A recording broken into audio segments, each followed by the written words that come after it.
తెలంగాణ భవన్లో జరిగిన సమావేశంలో మాజీ సీఎం కేసీఆర్ కీలక వ్యాఖ్యలు చేశారు. రాబోయే రోజులు తమవే అన్నారు కేసీఆర్. వచ్చే రోజుల్లో వాళ్లల్లో వాళ్లే కొట్టుకుంటారని, ప్రభుత్వానికి ప్రతిపక్షం రుచి చూపిస్తామన్నారు. పార్టీని వీడి వెళ్లే నేతలతో తమకు ఏ నష్టం లేదన్న కేసీఆర్ ఎన్టీఆర్కే రాజకీయాల్లో ఒడిదుడుకులు తప్పలేదని మనమెంతా అన్నారు. ఒడిదుడుకులు వస్తే తట్టుకోవాలన్నారు. ప్రజలకు తమ విలువ తెలుస్తుందన్న కేసీఆర్ ప్రభుత్వానికి పాలనపై అవగాహన రావటం లేదన్నారు. ప్రభుత్వంపై వ్యతిరేకత అప్పుడే మొదలైందని సమావేశంలో అన్నారు. తెలంగాణ భవన్లో ఆ పార్టీ నేతలతో జరిగిన సమావేశంలో మాజీ సీఎం కేసీఆర్ కీలక వ్యాఖ్యలు చేశారు. రాబోయే రోజులు తమవేనన్నారు ఆయన. వచ్చే రోజుల్లో వాళ్లల్లో వాళ్లే కొట్టుకుంటారని, ప్రభుత్వానికి ప్రతిపక్షం రుచి చూపిస్తామన్నారు. పార్టీని వీడి వెళ్లే నేతలతో తమకు ఏ నష్టం లేదన్న కేసీఆర్ ఎన్టీఆర్కే రాజకీయాల్లో ఒడిదుడుకులు తప్పలేదని మనమెంతా అన్నారు. ఒడిదుడుకులు వస్తే తట్టుకోవాలన్నారు. ప్రజలకు తమ విలువ తెలుస్తుందన్న కేసీఆర్ ప్రభుత్వానికి పాలనపై అవగాహన రావటం లేదన్నారు.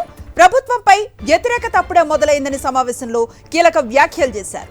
ఇక ఇదే అంశానికి సంబంధించిన మరింత సమాచారాన్ని తెలంగాణ భవన్ నుంచి మా కరెస్పాండెంట్ కిరణ్ భూపతి అందిస్తారు. కిరణ్ భూపతి, కేసీఆర్ వ్యాఖ్యలను ఎట్లా చూడొచ్చు? ఖచ్చితంగా వచ్చేటువంటి పార్లమెంటు ఎన్నికలే లక్ష్యంగా బీఆర్ఎస్ పావులు కదుపుతుంది. బీఆర్ఎస్ అధినేత కేసీఆర్ ఇప్పటికే 4 పార్లమెంటు సెగ్మెంట్లకు సంబంధించినటువంటి ముఖ్య నేతలతో కూడా సమీక్షా సమావేశాన్ని నిర్వహించారు. నిన్న కరీంనగర్తో పాటు పెద్దపల్లి, ఈరోజు ఖమ్మంతో పాటు మహబూబాబాద్కు సంబంధించినటువంటి ముఖ్య నేతల సమావేశంలో చాలా కీలక వ్యాఖ్యలు అయితే చేశారు. ప్రభుత్వం పైన ఇప్పటికే వ్యతిరేకత ప్రారంభమైంది. వాళ్ళల్లో వాళ్ళే కొట్టుకునేటువంటి రోజులు ఖచ్చితంగా రాబోతున్నాయి.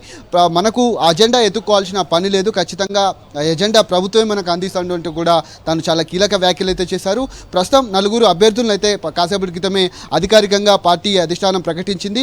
ఏదైతే కరీంనగర్ నుంచి వినోద్ కుమార్, అంతేకాకుండా పెద్దపల్లి నుంచి కొప్పుల ఈశ్వర్, అంతేకాకుండా ఖమ్మం నుంచి నామా నాగేశ్వరరావు, ఇటు మహబూబాబాద్ నుంచి ప్రస్తుతం సిట్టింగ్ ఎంపీగా ఉన్నటువంటి మాలూత్ కవితను పేర్లను కూడా ప్రకటించింది. ప్రస్తుతానికైతే వచ్చేటువంటి ఎన్నికల్లో ఈ పార్టీకి సంబంధించినటువంటి అంశంలో కూడా మనమే గెలవబోతున్నాము. ప్రతిపక్షానికి ఏదైతే ప్రభుత్వానికి ప్రతిపక్షం ఖచ్చితంగా రుచి చూపిస్తామంటూ కూడా తాను చాలా కీలకమైనటువంటి వ్యాఖ్యలు సమావేశాల్లో నిర్వహించారు. కరీంనగర్ సభ తర్వాత ఖమ్మం సభకు కూడా నిర్వహిస్తామంటూ కూడా ఇప్పటికే కేసీఆర్ తెలిపినట్టు నేపథ్యంలో పూర్తిగా ఎన్నికలకు సంబంధించినటువంటి అంశాల్లో కూడా ఒక స్ట్రాటజీని అమలు చేసే విధంగా పార్టీ అధినేత అయితే ముందుకు వెళ్తా ఉన్నారు.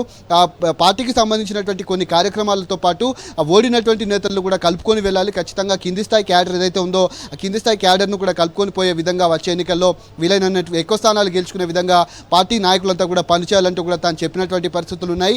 ఎన్టీఆర్కు కూడా ఓటమి రుచి ఖచ్చితంగా అప్పుడు తగిలింది. ఇప్పుడు కూడా అలాంటి పరిస్థితులే ఉన్నాయి. కాబట్టి వచ్చేటువంటి రోజుల్లో ఎలాగైనా మనం గెలిచే విధంగా కొన్ని ప్రణాళికలు అయితే సిద్ధం చేసుకోవాలంటూ కూడా కొన్ని కీలక వ్యాఖ్యలు అయితే కేసీఆర్ చేశారు. వచ్చేటువంటి పార్లమెంట్ ఎన్నికల లక్ష్యంగా కొత్త ప్రణాళికలు అయితే కేసీఆర్ రచిస్తున్నటువంటి పరిస్థితులు అయితే కనబడతా ఉన్నాయి. Right, thank you Kiran.